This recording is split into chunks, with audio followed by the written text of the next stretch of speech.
नमस्कार, war of state देख रहे हैं आप। मैं हूं आपके साथ पूजा। झारखंड और महाराष्ट्र विधानसभा चुनाव के ऐलान के साथ ही सीट शेयरिंग और उम्मीदवारों की घोषणा पर जबरदस्त मंथन चल रहा है। एनडीए में तो सीट शेयरिंग का फॉर्मूला भी तैयार हो गया है, पर विपक्ष में माथापच्ची अभी भी जारी है। बीजेपी ने झारखंड विधानसभा चुनाव के लिए अपने सहयोगियों के साथ सीट बंटवारे का ऐलान कर दिया है। सीट बंटवारे के मुताबिक झारखंड में बीजेपी 68, 810, जेडीयू 2 और एलजेपी 1 सीटों पर चुनाव लड़ेगी और जल्द ही उम्मीदवारों की घोषणा भी कर दी जाएगी। पर झारखंड हो या महाराष्ट्र में सीट शेयरिंग को लेकर विपक्ष में बवाल मचा हुआ है। खबर है कि कल राहुल गांधी झारखंड जाएंगे, सीट शेयरिंग पर मंथन करेंगे, तो वहीं महाराष्ट्र में कांग्रेस और उद्धव ठाकरे की शिवसेना के बीच में तनाव जबरदस्त बढ़ गया है। दोनों पार्टियां बांद्रा पूर्व निर्वाचन क्षेत्र को लेकर भिड़ गई है। सीट शेयरिंग पर बात इतनी बिगड़ गई है कि संजय राउत अब सीधा राहुल गांधी से बातचीत करेंगे। तो झारखंड से लेकर महाराष्ट्र में आखिर क्या कुछ चल रहा है, और इस पर चर्चा के लिए मेरे साथ स्टूडियो में मौजूद हैं कैपिटल टीवी के editor in chief doctor Manish Kumar और एग्जीक्यूटिव एडिटर राजीव जी। सर, आप दोनों का बहुत बहुत स्वागत है। धन्यवाद। सर, आपने झारखंड को लेकर जो सीट शेयरिंग का फॉर्मूला दिया था वही लगभग तैयार हुआ है। सीट शेयरिंग पर क्या कुछ डिस्कशन हुआ और आखिर में क्या फॉर्मूला आया? देखिए, फॉर्मूला तो बिल्कुल साफ था। हमने 3 दिन पहले ही इस प्रोग्राम में बताया था कि किस तरीके से बिल्कुल भारतीय जनता पार्टी ने अपने आप को एक लीड रोल में लेते हुए 2 सीटें जेडीयू को भी दी। तमाड़ राजा पीटर वहां से लड़ेंगे चुनाव, और सरयू बाबू की जो सीट थी उसमें अदला बदली किया गया। जमशेदपुर ईस्ट से हटा करके उनको जमशेदपुर वेस्ट दिया गया। चिराग पासवान को 1 सीट थमाया गया, लेकिन अगर वो नहीं लड़ते तो आसू के पास 11 सीटें होती, जो अभी 10 सीटों पर लड़ रही है। तो ये पूरी कहानी तो झारखंड के अंदर भारतीय जनता पार्टी और तमाम लोगों की है।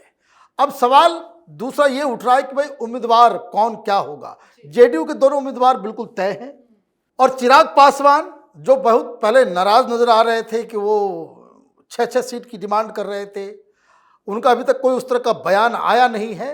अगर वो नहीं लड़ते हैं तो उनको मनाने की भी कोई कोशिश नहीं करने जा रहा है। ये भी बात समझने की है। अब जो हमारी जानकारी है, भारतीय जनता पार्टी के तमाम उम्मीदवारों की लिस्ट तैयार है, 1 और 2, प्रेफरेंस 1 और प्रेफरेंस 2। आज रात वो तमाम नाम यहाँ पे सेंट्रल इलेक्शन कमेटी के पास आने वाला है, और इस 1-2 में हर जगह 2 नाम के ऊपर चर्चा होगी, और उसमें जो कुछ भी दिल्ली में डिसाइड होगा वो फाइनल हो जाएगा।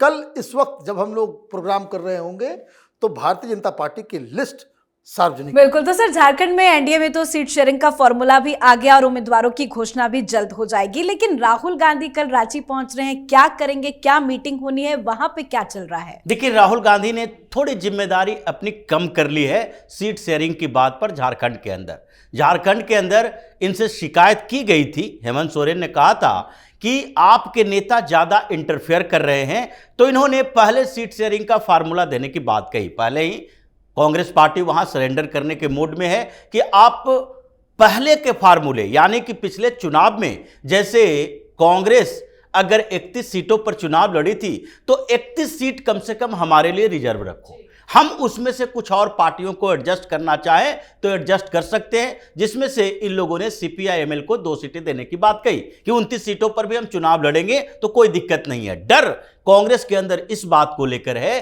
कि सीट ज्यादा, यानी कि अगर ज्यादा सीटों पर भी चुनाव लड़े तो फायदा क्या होगा, हमें तो जीत चाहिए। अभी समस्या कांग्रेस के साथ है कि मोरल इतना डाउन हो चुका है कि कांग्रेस के नेताओं को लग रहा है अगर हमारा स्ट्राइक रेट अच्छा रहेगा तो आगे के लिए हमारे संगठन मजबूत होंगे। इसलिए अगर ज्यादा सीटों पर भी चुनाव लड़े तो उससे फायदा नहीं होगा, जीत की संभावनाएं कम दिखाई पड़ रही है, तो फूक फूक कर कदम रखा जा रहा है। दूसरी बात राहुल गांधी के वहां जाने की है, क्योंकि डिमांड हो रही है कांग्रेस की तरफ से। झारखंड मुक्ति मोर्चा नहीं चाहती कि राहुल गांधी आए, क्योंकि झारखंड मुक्ति मोर्चा की स्ट्रेटजी कुछ अलग है। वो बैलेंस करने की कोशिश कर रहे हैं। हेमंत सोरेन न तो उस नैरेटिव के खिलाफ जाना चाहते हैं जो भारतीय जनता पार्टी ने कुछ क्षेत्रों में बनाया है कि आदिवासियों का कन्वर्जन हो रहा है, उस नैरेटिव के बिल्कुल उल्टा नहीं जाना चाहते, क्योंकि आदिवासियों के अंदर वहां गुस्सा है इस बात को लेकर कि कैसे रोहिंग्या बांग्लादेशी यहां घुसपैठ कर रहे हैं और हमारी लड़कियों से शादी करके उसे भी कन्वर्ट करता है, पूरे एरिया का डेमोग्राफी चेंज कर रहा है। तो उस नैरेटिव के पूरी तरह से खिलाफ जाने की कोशिश नहीं कर रहे, वो भारतीय जनता पार्टी को कमजोर करने की कोशिश करेंगे। लेकिन राहुल गांधी या कांग्रेस का जो पूरे स्ट्रेटजी होती है कि एक भी रैली में अगर उन्होंने इस बात में 10-20% भी स्वीकार कर लिया तो दूसरे क्षेत्रों में समस्या हो जाएगी, क्योंकि ये तो मुस्लिम तुष्टीकरण की राजनीति करने वाली पार्टी है, अलग अलग राज्यों में चुनाव लड़ रही है। तो ऐसे में ये नहीं चाह रहे हैं झारखंड मुक्ति मोर्चा के नेता कि राहुल गांधी और उनके इर्द गिर्द पर जो मुस्लिम मंत्री है, मुस्लिम विधायक है, मुस्लिम नेता हैं, वो सब राहुल गांधी के इर्द गिर्द नजर आए और हमारे नेता भी उस मंच पर हों। लेकिन फिर भी कांग्रेस की तरफ से दबाव है कि आप कम से कम वो जो धारणाएं बन रही है कि हर चुनाव के आसपास राहुल गांधी फ्लाइट पकड़ लेते हैं, विदेश चले जाते हैं और यहां पर हमारे नेता इंतजार करते रहे कब आएंगे, कब आगे की प्लानिंग होगी। तो इसलिए चुनाव की घोषणा हुई है। अभी पहले आप कुछ रैलियां कीजिए, कांग्रेस के वर्कर्स जो हैं वहां पर जो कार्यकर्ता हैं उसको मोटिवेट करने की कोशिश कीजिए ताकि उनका मोरल बूस्टअप हो और वो चुनाव में सही तरीके से अपना परफॉर्मेंस दिखाने की कोशिश। कल हम आपको बताएंगे कि राहुल गांधी झारखंड पहुंच के क्या कुछ रायता फैलाएंगे, लेकिन सर महाराष्ट्र चलते हैं। महाराष्ट्र में क्या कुछ चल रहा है? देखिए, मैं महाराष्ट्र जाऊंगा, लेकिन एक राजीव ने जो बात कही कि राहुल गांधी वहां जा रहे हैं, बहुत डिप्रेशन में चला गया है कांग्रेस पार्टी वहां पे, क्योंकि पहले खबर आई कि 31 नहीं 24 सीटों के ऊपर भी कांग्रेस पार्टी लड़ने वाली है। अब ये जब खबर आई तो वहां पे बवाल मच गया, बैकरूम टॉक हुए हैं बहुत सारे। अभी इस वक्त पहुंचे हुए हैं तेजस्वी यादव भी वहां, कल राहुल गांधी भी वहां पे पहुंचेंगे और जो एक मोटा मोटी जो एक तैयारी की जा रही है कि किस तरीके से वहां पे सीट का बंटवारा हो, तो जो जानकारी आ रही है उसमें कांग्रेस पार्टी 29 सीटों पे लड़ेगी, क्योंकि कांग्रेस की तरफ से ये कहा गया कि भाई हम अपनी पार्टी को हम मैनेज नहीं कर पाएंगे, ये फिर भाग दौड़ होगा, चुनाव से ठीक पहले जो है लोग फिर बीजेपी में भागेंगे, उम्मीदवार बागी खड़ा हो जाएगा। इन सारी चीज़ों को देखते हुए 29 सीटों के ऊपर जो पिछले बार से कम है, और जेएमएम पिछले बार भी 43 सीट्स के ऊपर लड़ी थी, इस बार वो 43 सीट्स के ऊपर लड़ रही है। लेकिन जो स्ट्रेटजी ये बन रही है कांग्रेस पार्टी और जेएमएम के बीच कि कुछ सीटों के ऊपर अदला बदली हो रही है कि ताकि एंटी इनकम्बेंसी को थोड़ा सा किल किया जाए। तेजस्वी यादव को झटका लग गया है। तेजस्वी यादव पिछले बार 7 सीटों पर लड़े थे, इस बार 5 थमाया जा रहा है और नाराज माले वाले भी हैं। माले वाले ने कहा था कि हमें कम से कम 8 सीटें चाहिए, उनको 4 दिया जा रहा है। कल ये जो मीटिंग होगी तो उसमें फिर से एक बवाल आएगा, ठीक जैसा कि आपने बताया कि महाराष्ट्र के अंदर। जी, महाराष्ट्र पे आपसे चर्चा करेंगे। अच्छी बहुत आपने डिटेल्स दी, इस पे राजीव सर से एक रिएक्शन लेंगे। सर, जैसा आप बताया मनीष सर ने कि आज तेजस्वी ने मीटिंग की, आज एक बड़ी मीटिंग भी हुई है सीट शेयरिंग को लेकर ही, लेकिन ये पीछे से राहुल गांधी क्यों जा रहे हैं? क्या आज की मीटिंग में राहुल गांधी को बुलाया नहीं गया? देखिए, राहुल गांधी ये बड़े नेता हैं, इन छोटी मोटी मीटिंग में जाना होता तो मुंबई भी जाते, वो हरियाणा में भी जाते और जम्मू कश्मीर में भी जाते। लेकिन जो झारखंड के अंदर चल रहा है उसमें तेजस्वी यादव इस बात के लिए सोच रहे हैं कि पिछली बार से इस बार बेइज्जत हो जाएंगे, क्योंकि स्ट्राइक रेट आरजेडी का बहुत कमजोर रहा है, वहां एक सीट पर आरजेडी जीतती है। तो इस बात को लेकर ये राहुल गांधी से शिकायत करने के लिए मौका मिलेगा कि भैया स्ट्राइक रेट तो बिहार में आपका भी बहुत कमजोर होता है, तो अगर झारखंड में मुझे इतनी कम सीटें दोगे तो आगे अगले साल अगर बिहार में चुनाव होगा तो वही स्थिति होगी जो अखिलेश यादव आज राहुल गांधी के साथ कर रहे हैं। 2 सीटें लो और बाहर जाओ, और 2 सीटें वो जहां कांग्रेस कभी न जीती है, 30-30, 40-40 सासों से जीती नहीं है और आगे भी जीत की कोई संभावना नहीं है। बिल्कुल सर, तो महाराष्ट्र में क्या चल रहा है सीट शेयरिंग को लेकर? देखिए, महाराष्ट्र में तो आज बवाल हुआ। उद्धव ठाकरे गुट की तरफ से साफ कह दिया गया है कि अगर मीटिंग में नाना पटोले आया तो कोई बातचीत नहीं होगी, सीधा। क्यों इतनी नाना पटोले से दुश्मनी क्यों? क्योंकि बहस हो रही है वहां। और अगर आप तस्वीरें देखें तो मैंने एक वहाँ के एक स्थानीय रिपोर्टर से मैंने बातचीत की, बोले ये लोग जाते हैं तो सारा फाइल लेकर के जा रहे हैं। अगर आप तस्वीरें देखेंगे सारे लोग फाइल खोल के बैठे हुए हैं। डिस्कशन क्या हो रहा है? डिस्कशन वहाँ सीट वाइज इस तरीके से हो रहा है कि आपको पिछली बार कितना वोट आया था, उससे पिछली बार कितना वोट आया था, उससे पिछली बार कितना, और वो लोग कोई कोऑर्डिनेशन नहीं चल रहा है, युद्ध हो रहा है। और नाना पटोले ऐसी ऐसी बातें कर देते हैं कि उससे फिर जो है वो मामला खराब हो जाता है। अब एक और खबर आई कि जो उद्धव ठाकरे इस चीज को लेकर के बड़े नाराज हैं कि नाना पटोले की तरफ से ही, कांग्रेस की तरफ से ये खबर लीक कर दिया गया कि मुंबई की सीटों में कहां कहां कैसे कैसे बंटवारा हो रहा है, और वो जो सीटें बताई जा रही है वो तो बहुत बेइज्जती वाली बात है। जब आपको मुंबई के अंदर सीटें नहीं मिलेगी तो बाहर क्यों मिलेगी?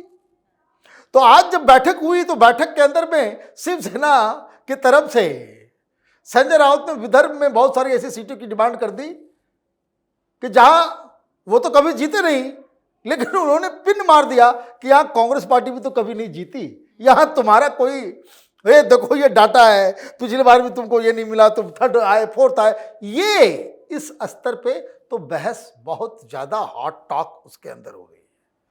लेकिन मामला सिर्फ यही नहीं फंस रहा, उधर से समाजवादी पार्टी वो पहुंच गए हैं, अखिलेश यादव मुंबई पहुंच गए हैं, और अखिलेश यादव को वहां मीटिंग में समाजवादी पार्टी को कोई बुला ही नहीं रहा, लेकिन चर्चा हो रही है। और ये जो पूरा विवाद जो हो रहा है कि राहुल गांधी से बात होगी, अब ये मुंबई में जो कांग्रेस पार्टी के जो लीडर्स हैं उनके पास अकल ही नहीं है सीट शेयरिंग करने की। राहुल गांधी के पास है, और राहुल गांधी से बात करेंगे तो राहुल गांधी को ये बताने के लिए बात होगी कि भाई आप मेरी बातों के ऊपर मानिए या फिर हम आगे चलते हैं। क्यों आगे चलते हैं? क्योंकि एक फार्मूला सामने बाहर आई है कि भाई क्या डिस्कशन अंदर हुआ है, किन किन पार्टियों को क्या क्या सीटें दी जा रही है। उसके मुताबिक कांग्रेस पार्टी ने कहा कि हम तो सैक्रिफाइस कर रहे हैं, सारे आंकड़े जो बताया जा रहा है उसमें तो हमें 130 सीटें तो हमको मिलनी ही मिलनी चाहिए, लेकिन हम कॉम्प्रोमाइज कर रहे हैं 119 पे। 119 कांग्रेस पार्टी, लेकिन उद्धव ठाकरे को 86 थमा दिया जा रहा है। अब इस 86 का वो क्या करेंगे? बहुत ज्यादा से ज्यादा वो करेंगे तो उनके पास तो 50 सीट ही आएंगी। अगर हवा चली, आंधी चली, वो तो पूरा वो स्ट्राइक रेट खराब है, तो कांग्रेस पार्टी तो ऑलमोस्ट डबल सीट जीतेगी।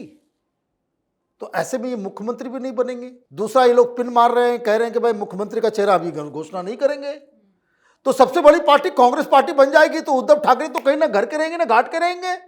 और 86 अगर उनको दे रहे हो उद्धव ठाकरे को, ये पवार जी 75 लेकर के बैठे, वो उन्होंने शुरू से कह दिया कि हमको 75 सीट चाहिए, और उसमें वो कोई इधर उधर नहीं करना चाह रहे, क्योंकि आखिर में डिसीजन तो शरद पवार ही मुहर लगाएंगे इन सारी चीजों के ऊपर। चाहे राहुल गांधी बात करे, उद्धव ठाकरे बात करे, तो वो उनका 75 का आंकड़ा जो है वो उस पर वो अडिग है। एक शेतकारी कामगार पक्ष है, उसको 3 सीट देने की बात चल रही है।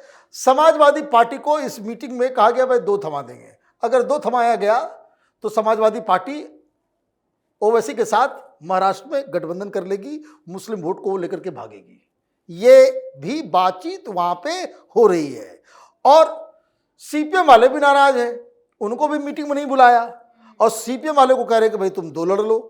अब सीपीएम वाले बोल रहे हैं कि इतना बड़ा किसान आंदोलन हमने किया, वामपंथियों ने बहुत बड़ा किसान आंदोलन महाराष्ट्र में किया, और हमको आप 2 ही दोगे, इससे बेहतर तो हम अलग होकर के 20-25 सीटों के ऊपर जो है चुनाव लड़े, क्योंकि वो वहाँ पे कुछ इलाके हैं, पालगढ़ वगैरह जो इलाका है वहाँ सीपीएम का अच्छा वर्चस्व है, वामपंथी वहाँ पे हैं। तो ये लड़ाई जो चल रही है, ये 28 सीटों के ऊपर तलवार निकली हुई है, और लग नहीं रहा है, क्योंकि अब तो आज से नॉमिनेशन वगैरह भी चालू हो गया, और ये सारी चीजें अगर हो रही है तो ये तो बड़ी दिक्कत की बात है। बिल्कुल। और जिस तरह से लड़ाई हो रही है सर, जिस तरह से डिमांड हो रहे हैं उम्मीदवारों को लेकर, इतना बवाल मचा है, लग नहीं रहा है कि चुनाव तक ये एमवीए टिक भी पाएगा। देखिए, एमवीए के अंदर और कांग्रेस के अंदर दोनों जगह पर संग्राम चल रहा है। जो मीटिंग की बात हो रही है कि कैसे मीटिंग मुंबई में हुई, और ये सीट शेयरिंग के फार्मूले पर वोट की बात हुई, चर्चा हुई, और नाना पटोले से इसीलिए चिढ़े हुए हैं उद्धव ठाकरे के सारे नेता, क्योंकि नाना पटोले ने एक और बात कही कि पिछली बार आप 124 सीटों पर भारतीय जनता पार्टी के साथ लड़े थे, लेकिन आपकी जो सीटें हैं, जीती हुई सीटें या फिर आपने जहां पर सेकंड या थर्ड पोजीशन लाया है, उन हर जगह पर आपका वोट केवल आपका नहीं है, भारतीय जनता पार्टी का है। जैसे कांग्रेस और एनसीपी दोनों पिछली बार भी एक साथ लड़ी, इस बार भी एक साथ लड़ रही है, तो हमारा तो कंबाइंड वोट है, पिछले बार वाला भी, इस बार वाला भी, लेकिन आपका वोट जो है वो भारतीय जनता पार्टी के वोट उसमें जुड़े हुए हैं। इसलिए यह मत सोचो कि आप अगर वहां पर सेकंड आए हैं या आप जहां जीते भी हैं उस जगह पर आपके कारण ही जीते हैं, यानी शिवसेना यूबीटी के कारण, क्योंकि एक आपका पूरा पक्ष भारतीय जनता पार्टी के साथ है और लोकसभा चुनाव में भी उसका प्रदर्शन बहुत बुरा नहीं रहा। तो ये जो वोट की बात हुई, इसी को लेकर समस्या एमवीए के अंदर नाना पटोले और उद्धव ठाकरे के नेताओं के साथ हुई, जिसको लेकर संजय राउत इतने नाराज है। लेकिन कांग्रेस की समस्या दूसरी है। कांग्रेस सिर्फ एमवीए में परेशान नहीं है, अपनी पार्टी के अंदर भी परेशान है। भिवांडी से एक नेता है विलास पाटिल, उनके खिलाफ इतना गुस्सा है लोगों के अंदर। वो 6 महीना पहले कांग्रेस पार्टी ज्वाइन किए और वो पहले भारतीय जनता पार्टी में थे, संघ के पूरे गमछा लेकर चलते थे वो, और इसलिए कांग्रेसी वहां कह रहे हैं कि विलास पाटिल को टिकट दिया तो यहां विद्रोह कर देंगे, क्योंकि यही विलास पाटिल है जो भिवंडी म्युनिसिपल कॉरपोरेशन के समय अपनी पत्नी को भारतीय जनता पार्टी की तरफ से चेयरमैन बनवा दिया था और हमारे 47 कारपोरेटर में से खींचकर 18 कारपोरेटर अपने साथ ले गया था। तो ये लोग जो अभी दूसरी पार्टियों से लीडर ला रहे हैं, उनके खिलाफ कांग्रेस में बड़ी बगावत है। जहां जहां ये इन लोगों को टिकट नहीं मिलेगी जो उसके दावेदार हैं, उसके बाद भी कांग्रेस के अंदर की चुनौतियां हरियाणा जैसी महाराष्ट्र के अंदर दिख रही है। बिल्कुल सर, बहुत बहुत धन्यवाद सर आप दोनों का। धन्यवाद। तो जैसे जैसे महाराष्ट्र और झारखंड विधानसभा चुनाव नजदीक आ रहे हैं, विपक्ष में खलबली बढ़ती जा रही है। बीजेपी की तैयारी पूरी है, सीट शेयरिंग हो या उम्मीदवारों का चयन, सब कुछ लगभग तय है, पर विपक्ष का हाल बेहाल है। एमवीए में कांग्रेस और उद्धव ठाकरे की शिवसेना यूबीटी के बीच में तनाव बढ़ता जा रहा है। सीट बंटवारे पर समझौता अभी भी जारी है और देखते हैं कि आगे क्या कुछ समझौता फाइनल हो पाता है। तो इस पर आप अपनी राय कमेंट कर लिखें। देखते रहिए कैपिटल टीवी। नमस्कार।